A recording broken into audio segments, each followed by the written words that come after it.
Agora da NBR 15826, que fala de compressores para refrigeração e seus métodos de ensaio. Vamos fazer aqui uma breve fundamentação teórica de como foi desenvolvido esse trabalho. Os compressores para refrigeração funcionam de uma maneira específica deles. Eles comprimem um gás, um fluido refrigerante, contra um condensador. Esse fluido passa pelo condensador, onde encontra com uma válvula de expansão, um dispositivo de expansão. Esse fluido ele sai na forma de gás, já resfriado, passa pela região de evaporador, resfriando essa região, e retorna ao compressor, finalizando o ciclo. A revisão da norma NBR 15/2000 leva em consideração métodos de ensaio para determinar a capacidade de refrigeração, potência consumida, eficiência isentrópica e coeficiente de rendimento dos compressores para refrigeração. Dentre as muitos métodos, foi considerado o método A para esse trabalho, é o método calorímetro do fluido secundário. Esse método envolve um calorímetro, onde é colocado um fluido secundário. Esse fluido recebe calor de um aquecedor, de uma fonte externa. Esse calor é transmitido para uma serpentina, que é considerada aqui o evaporador do nosso problema.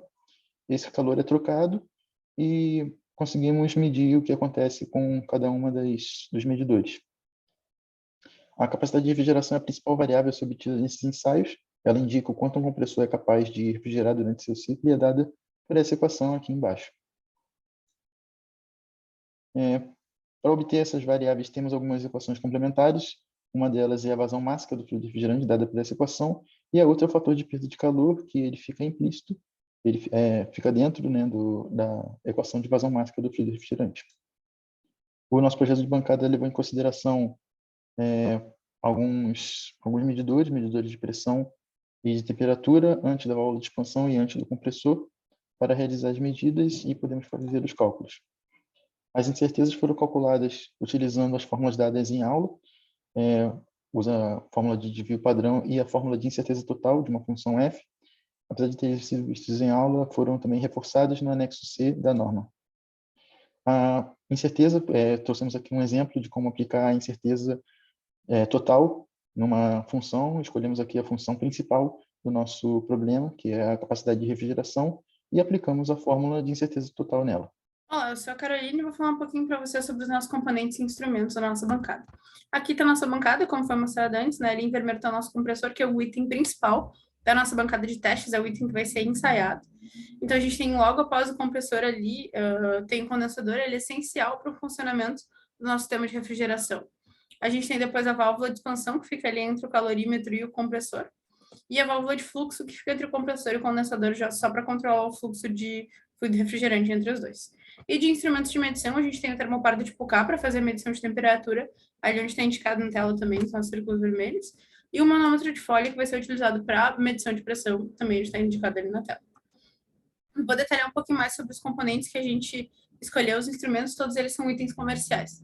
Um deles é o nosso condensador, com a potência de 559,3 watts, do fornecedor IOS, com preço de R$ 325. A gente escolheu ele por ter uma abrangência grande de compressores, justamente porque ele tem uma potência alta, né? Então, a gente pode ensaiar alguns compressores ali com ele. Tem uma válvula de expansão do nosso fornecedor da Danfoss, intervalo de temperatura entre menos 40 e 10 graus, então é um intervalo grande, né? R$ 325 o pacote, com 20 peças, R$ 225 por peça. A gente tem uma válvula de fluxo da Docol, que vai entre menos 30 graus e 120, então também tem uma abrangência muito grande de temperatura, com preço de R$ 66.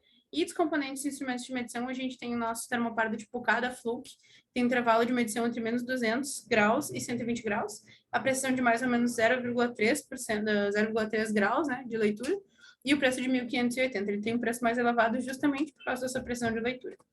E o manômetro de folha, que tem um intervalo de medição de menos 14,5 psi a menos 800 psi em alta pressão, a pressão de mais ou menos 0,5% do fornecedor da Elitec, com preço de R$ 550, também é um pouco mais elevado justamente por causa da sua precisão de medição. Então, a gente tem aí uma conclusão da parte de custo, né? A gente vê que os dois aparatos mais caros são justamente os de medição, os instrumentos de medição, para a gente ter medições precisas aí durante o nosso ensaio, né? E para ter resultados que sejam satisfatórios. E a gente também adicionou mais 10% da questão de tubulação, visor de líquido. Então, fazendo uma conclusão geral do trabalho, né? A gente viu que os nossos resultados foram coerentes com o que a norma pede, o custo de acordo com a realidade dos ensaios, os objetivos do trabalho, a gente imagina que tenham sido alcançados. A gente conseguiu repassar aí por toda a norma e conseguiu montar uma bancada com base nisso. Eu agradeço muito pela atenção.